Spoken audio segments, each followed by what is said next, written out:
ಭುಜದ ಮೇಲೆ ಬಂದೂಕ್ ಇಟ್ಕೊಂಡು ಬಂದೂಕ್ ಚಲಾಯಿಸೋರು ಬೇರೆಯವರೇ ಇರ್ತಾರೆ. ಆದರೆ ಹೆಸರು ಬರೋದು ಯಾರ್ದು? ಈಗ ಉದಾಹರಣೆ, hi friends, welcome back to my channel. ಹೇಗಿದ್ದೀರಾ ಫ್ರೆಂಡ್ಸ್? ನಾನು ರೂಪಾ ಹೆಗ್ಡೆ. ನಿಮಗೆಲ್ರಿಗೂ ನನ್ನ ಚಾನಲ್ಗೆ ಸ್ವಾಗತ. ಫ್ರೆಂಡ್ಸ್, ಇವತ್ತೊಂದು ನಾನು ಹಾಗೆ ಒಂದು ಟಾಪಿಕ್ ನಿಮ್ಮ ಮುಂದೆ ಹೇಳ್ತಾ ಇದ್ದೀನಿ.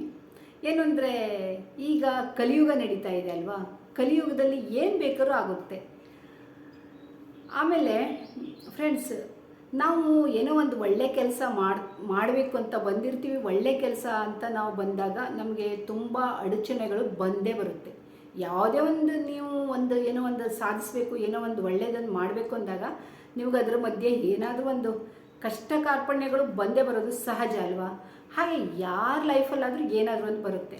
ಹಾಗಂತ ನಾವು ಅದನ್ನು ಕಷ್ಟ ಬಂತು ಅಥವಾ ಏನೋ ನಮ್ಗೆ ಅಡಚಣೆಗಳು ಬಂತು ಅಂತ ನಾವೇನು ಆ ಕೆಲಸವನ್ನು ಮಾಡೋದು ನಿಲ್ಲಿಸೋಲ್ಲ ಅಲ್ವಾ? ನಾವು ಖಂಡಿತ ನಾವು ಅದರಲ್ಲಿ ಮುಂದುವರಿಲೇಬೇಕು, ಸಕ್ಸಸ್ ಕಾಣಲೇಬೇಕು ಅಂತ ನಾವು ಆದಷ್ಟು ಅನುಭವಿಸ್ತೀವಿ ಕಷ್ಟನ. ಆದರೂ ನಾವು ಮುನ್ನುಗ್ಗ್ತೀವಿ, ಹೆದರದೆ, ಧೈರ್ಯಗೆಡದೆ ಅಲ್ವಾ?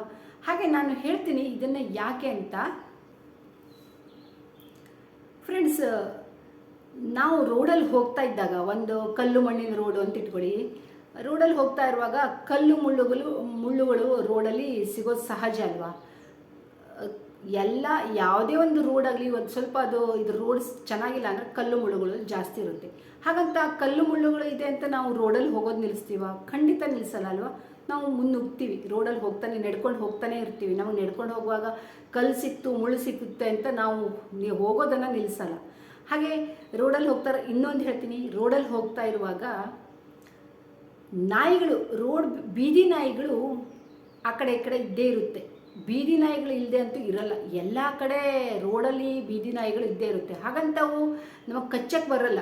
ಅವು ಬೊಗಳುತ್ತೆ, ಅದು ಕೂಗುತ್ತೆ ಅಂತ ನಾವು, ಬೀದಿ ನಾಯಿಗಳು ಕೂಗುತ್ತೆ ಅಂತ ನಾವು ಆ ರೋಡಲ್ಲಿ ಹೋಗದೆ ಇರ್ತೀವ? ಖಂಡಿತ ಇಲ್ಲ ಅಲ್ವಾ? ನಾಯಿ ಬರುತ್ತೆ, ಅದು ಕೂಗುತ್ತೆ ತನ್ನ ಪಾಡಿಗೆ. ಅದರದ್ದು ಅಭ್ಯಾಸ, ಅದು ರೂಢಿ, ಅದ್ರ ಕೆಲಸ ಕೂಗೋದು.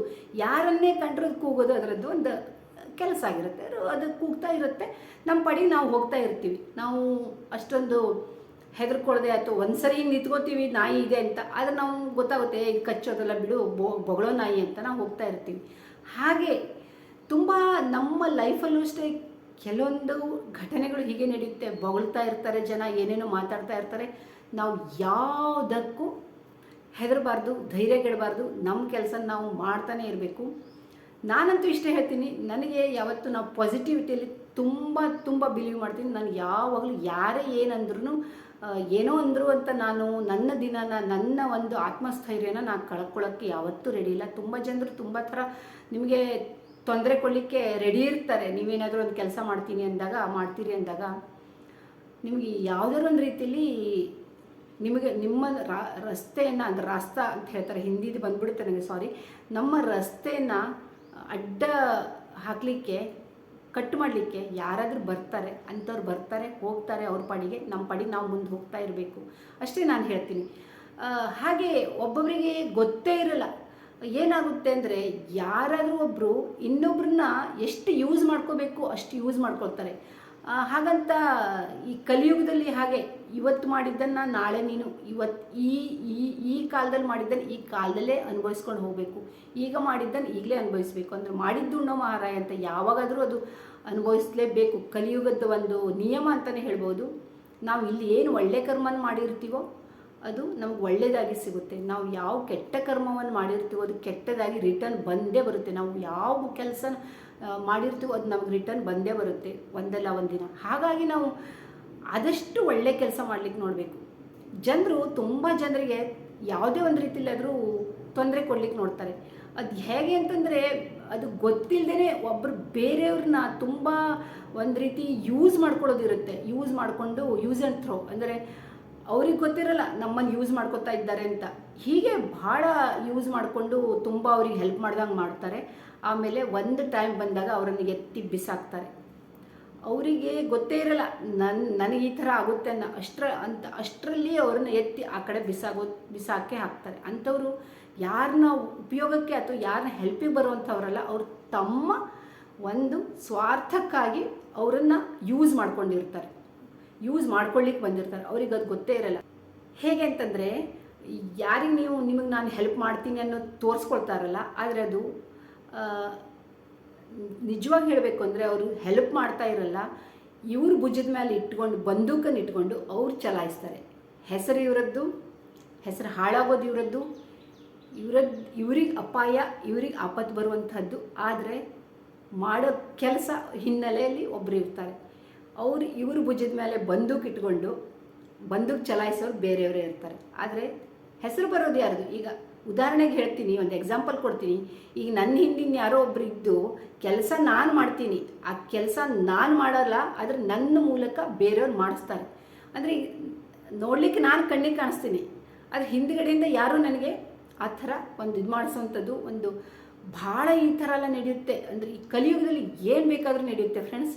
ಅದು ನಾವು ಹೆಂಗೆ ನೋಡ್ತೀವೋ ಅಷ್ಟು ಅದು ಒಳ್ಳೇದಿರಲ್ಲ. ನಾವು ತಿಳ್ಕೊಂಡಿರೋದೇ ಒಂದು, ಆಗೋದೇ ಒಂದು. ತುಂಬ ಜನರನ್ನು ನಾವು ತುಂಬ ಅತಿಯಾಗಿ ನಂಬಿಡ್ತೀವಿ. ಆ ಥರ ಅತಿಯಾಗಿ ನಂಬಾರ್ದು. ಈಗಿನ ಕಾಲದಲ್ಲಂತೂ ಖಂಡಿತ ಯಾರನ್ನು ಅತಿಯಾಗಿ ನಂಬಾರ್ದು. ನಂಬಿದ್ರಿ ಅಂದರೆ ಹಳ್ಳಕ್ಕೆ ಬಿದ್ದ್ರಿ ಅಂತಲೇ ಅರ್ಥ. ನೀವು ಯಾರನ್ನಾದರೂ ಒಬ್ಬರನ್ನ ಅತಿಯಾಗಿ ನಂಬ್ಕೊಂಡು ಹೋಗ್ತೀರಾ ಅಂದರೆ ಗ್ಯಾರಂಟಿ ನಿಮಗದು ಒಂದಲ್ಲ ಒಂದಿನ ನಿಮ್ಮನ್ನು ಮುಳುಗಿಸುತ್ತೆ. ಅವ್ರನ್ನ ಗ್ಯಾರಂಟಿ ನಿಮ್ಮನ್ನು ಬೀಳಿಸ್ತಾರೆ ಕೆಳಗೆ. ಅವರೇ ನಿಮ್ಮನ್ನು ಉದ್ಧಾರ ಮಾಡಲಿಕ್ಕೆ ಬಂದಿರಲ್ಲ. ಅವರು ತಮ್ಮ ಸ್ವಾರ್ಥವನ್ನು ನಿಮ್ಮ ಮೂಲಕ ತಮ್ಮ ಸ್ವಾರ್ಥವನ್ನು ಈಡೇರಿಸ್ಕೊಳ್ಳಿಕ್ಕೆ ಬರ್ತಾರೆ. ಅವ್ರಿಗೆ ನೀವು ಏನು ಬೇಕಾದರೂ ಆಗಲಿ ಅವ್ರಿಗೆ ಏನೇನು ವ್ಯತ್ಯಾಸನೇ ಆಗಲ್ಲ. ಅವ್ರಿಗೆ ಬೇಕಾದರೂ ತಮ್ಮ ಕೆಲಸ, ತಮ್ಮ ಒಂದು ಗುರಿ ಇಟ್ಕೊಂಡು, ಏನೋ ಒಂದು ಕೆಟ್ಟ ಗುರಿ ಇಟ್ಕೊಂಡು ಬಂದಿರ್ತಾರೆ, ಅದನ್ನು ಅವರಿಗೆ ಈಡೇರಿಸ್ಕೊಳ್ಳೋದಾಗಿರುತ್ತೆ. ನೀವು ಎಚ್ಚೆತ್ಕೊಳ್ಬೇಕಾಗುತ್ತೆ. ಯಾಕೆಂದರೆ ನಿಮಗೆ ಗೊತ್ತಿಲ್ಲದೇ ಈ ಅನಾಹುತ ನಡೆಯೋಷ್ಟರಲ್ಲಿ ನೀವು ಸ್ವಲ್ಪ ಈ ಥರ ಒಂದು ನನ್ನ ಜೊತೆ ಆಗ್ತಾ ಇದೆಯಲ್ಲ ಅಂತ ನೀವು ಎಚ್ಚೆತ್ಕೊಳ್ಬೇಕಾಗುತ್ತೆ. ಯಾರೇ ಆದರೂ ಮತ್ತು ಈಗ ನಾವು ಎಲ್ಲರೂ, ಈಗ ನಾನು ಒಂದು ಕಾಮನ್ನಾಗಿ ಹೇಳ್ತಾ ಇದ್ದೀನಿ, ಯಾರಿಗೆ ಅಂತ ಹೇಳ್ತಾ ಇಲ್ಲ, ಪರ್ಟಿಕ್ಯುಲರ್ ಒಬ್ರಿಗೂ ಹೇಳ್ತಾ ಇಲ್ಲ, ಯಾರಿಗೂ, ನನ್ನ ಜೊತೆ ಇರ್ಬೋದು, ನಿಮ್ಮ ಜೊತೆ ಇರ್ಬೋದು, ಯಾರ ಜೊತೆನೇ ಇರ್ಬೋದು. ಈ ನಮ್ಮ ಒಂದು ಸ್ವಂತ ಫ್ಯಾಮಿಲಿನೇ ಎಷ್ಟೋ ಸರಿ ನಮಗೆ ಕೆಲವೊಂದು ಸರಿ ನಮ್ಮ ಹೆಲ್ಪ್ ಮಾಡುತ್ತೆ ಅಂತ ಇರಲ್ಲ. ನಮ್ಮ ಆಪ್ತರು, ನಮ್ಮ ಸಂಬಂಧಿಕರೇ ನಮಗೆ ಎಷ್ಟೋ ಸರಿ ನಮ್ಮ ಕೆಲಸಕ್ಕೆ ನಮಗೆ ಹೆಲ್ಪ್ ಮಾಡೋರು ಇರಲ್ಲ. ಅಂಥದ್ರಲ್ಲಿ ಇನ್ಯಾರೋ ಮೂರನೇ ವ್ಯಕ್ತಿ ಬಂದು ನಮ್ಗೆ ಹೆಲ್ಪ್ ಮಾಡೋದು ಹೌದಾ? ನಾನು ನಿನ್ನ ಜೊತೆ ಇದ್ದೀನಿ, ನಿನಗೆ ತುಂಬ ನಾನು ಸಹಾಯ ಮಾಡ್ತೀನಿ, ನಿನ್ನ ಬೆನ್ನ ಹಿಂದೆ ನಾನಿದ್ದೀನಿ ಅಂತೆಲ್ಲ ನಿಮ್ಮನ್ನು ಉತ್ಸಾಹಿಸ್ತಾರೆ. ಖಂಡಿತ ಅವರು ನಿಮ್ಮನ್ನು ಹೆಲ್ಪ್ ಮಾಡಲಿಕ್ಕೆ ಅಂತ ಅವ್ರು ಬಂದಿರಲ್ಲ. ಅವ್ರು ನಿಮಗೆ ಬೇರೆ ಉದ್ದೇಶ ಇಟ್ಕೊಂಡು ನಿಮ್ಮ ಮೂಲಕ ತಮ್ಮ ಕೆಲಸವನ್ನು ಈಡೇರಿಸ್ಕೊಳ್ತಾರೆ. ಅವರದ್ದೇನೋ ಒಂದು ಉದ್ದೇಶ ಇರುತ್ತೆ ಕೆಲಸ ಆಗೋದು, ಆದರೆ ನಿಮ್ಮ ಭುಜದ ಮೇಲೆ ಬಂದೂಕಿಟ್ಟುಕೊಂಡು ನಡೆಸ್ತಾರೆ. ಆದರೆ ಅದು ನೀವು ಗೊತ್ತಿಲ್ಲದೇ ನೀವು ಅಪಾಯಕ್ಕೆ ಬೀಳ್ತೀರ. ಕಲಿಯುಗದಲ್ಲಿ ಏನು ಬೇಕಾದರೂ ಆಗ್ಬೋದು, ಆದರೆ ಒಂದು ಮಾತ್ರ ಸತ್ಯ, ಕಲಿಯುಗದಲ್ಲಿ ಇವತ್ತು ಏನು ಮಾಡ್ತೀವೋ ಅದು ನಾಳೆ ನಮ್ಗೆ ಅದು ಸಿಕ್ಕೇ ಸಿಗುತ್ತೆ. ನಾವು ಒಳ್ಳೇದು ಮಾಡಲಿ ನಮ್ಗೆ ಒಳ್ಳೇದು ಸಿಗುತ್ತೆ ರಿಟರ್ನ್ ಆಗಿ, ಕೆಟ್ಟದ್ದು ಮಾಡಲಿ ಕೆಟ್ಟದ್ದಾಗಿ ನಮ್ಗೆ ಅದು ಯಾವುದಾದ್ರು ಒಂದು ರೀತಿಯಲ್ಲಿ ನಮಗೆ ರಿಟರ್ನ್ ಸಿಕ್ಕೇ ಸಿಗುತ್ತೆ. ಆದಷ್ಟು ನಾವು ಆದಷ್ಟು ಅಂದರೆ ನಾನು ಹೇಳೋದೇನು ಅಂದರೆ, ನಾವು ಆದಷ್ಟು ಏನಾದರೂ ಒಂದು ಒಳ್ಳೆ ಕೆಲಸ ಮಾಡ್ತಾ ಇರಬೇಕು. ಸುಮ್ಮನೆ ಯಾವುದೋ ಒಂದು ಯಾರಿಗೋ ಏನೋ ತೊಂದರೆ ಕೊಟ್ಕೊಂಡು ನಾವು ಬೇರೆ ಏನೋ ಮಾಡ್ತಾ ಇರೋದಕ್ಕಿಂತ ಒಂದು ಒಳ್ಳೆ ಕೆಲಸನ ಮಾಡಿದರೆ ಅದು ನಮಗೂ ಒಂದು ನೆಮ್ಮದಿ ಸಿಗುತ್ತೆ, ನಮಗೊಂದು ಖುಷಿ ಸಿಗುತ್ತೆ. ಆಮೇಲೆ ನಾನಂತೂ ಅಷ್ಟೇ ಹೇಳ್ತೀನಿ, ಯಾವಾಗಲೂ ಹೇಳ್ತೀನಿ, ಥಿಂಕ್ ಪಾಸಿಟಿವ್, ಬಿ ಪಾಸಿಟಿವ್ ಅಂತ ನಂದು ಯಾವತ್ತೂ ಇರುತ್ತೆ. ನಾನು ಹೇಳಬೇಕು ಅನ್ನಿಸ್ತು, ಈಗಿನ ಕಾಲದಲ್ಲಿ ಮಾಡ್ತಾ ಇರೋ ಜನಗಳ ಬಗ್ಗೆ ಕೆಲವೊಬ್ಬರ ಬಗ್ಗೆ ಹೇಳಿದೆ. ಅದಕ್ಕೆ ಅಂಥವ್ರು ಇದ್ದರೆ, ಅಂಥದ್ದು ಏನಾದ್ರು ಕೆಲಸ ಮಾಡ್ತಾಯಿದ್ರೆ ನಿಮ್ಮ ಜೊತೆಗೆ ಎಚ್ಚೆತ್ಕೊಳ್ಳಿ. ಈ ಥರದ್ದು ಖಂಡಿತ ನೀವು ಬಲಿಪಶು ಆಗಬೇಡಿ ಅಂತ ನಾನು ನಿಮ್ಮನ್ನು ಯಾರೋ ಒಬ್ರು ಯೂಸ್ ಮಾಡ್ಕೊಳ್ತಾರೆ ಅಂತ ಗೊತ್ತಾದರೆ ಖಂಡಿತ ಅದರಿಂದ ಹೊರಗೆ ಬನ್ನಿ, ಆದಷ್ಟು ದೂರ ಇರಿ ಇದರಿಂದ ಅಂತ ನಾನು ಹೇಳ್ತೀನಿ ಅಷ್ಟೇ. Thank you friends. ಇಲ್ಲಿಗೆ ಈ ವಿಡಿಯೋನ ಮುಗಿಸ್ತೀನಿ. ಹೇಗೆ ಅನ್ನಿಸ್ತು ಅಂತ ಹೇಳಿ. ಮತ್ತು ಇದೇ ಥರದ್ದು ಏನಾದರೂ ಒಂದು ವಿಡಿಯೋನ ತರ್ತಾ ಇರ್ತೀನಿ. Thank you. ಮತ್ತು ನನ್ನ ಚಾನಲಿಗೆ ಹೊಸಬರಾದರೆ, ಫಸ್ಟ್ ಟೈಮ್ ಬಂದಿದ್ದರೆ ಸಬ್ಸ್ಕ್ರೈಬ್ ಮಾಡ್ಕೊಂಡು ನೋಡಿ, ಲೈಕ್ ಮಾಡಿ, ಕಾಮೆಂಟ್ ಮಾಡಿ, ಶೇರ್ ಮಾಡಿ ಅಂತ ಹೇಳ್ತೀನಿ. Thank you. Bye bye.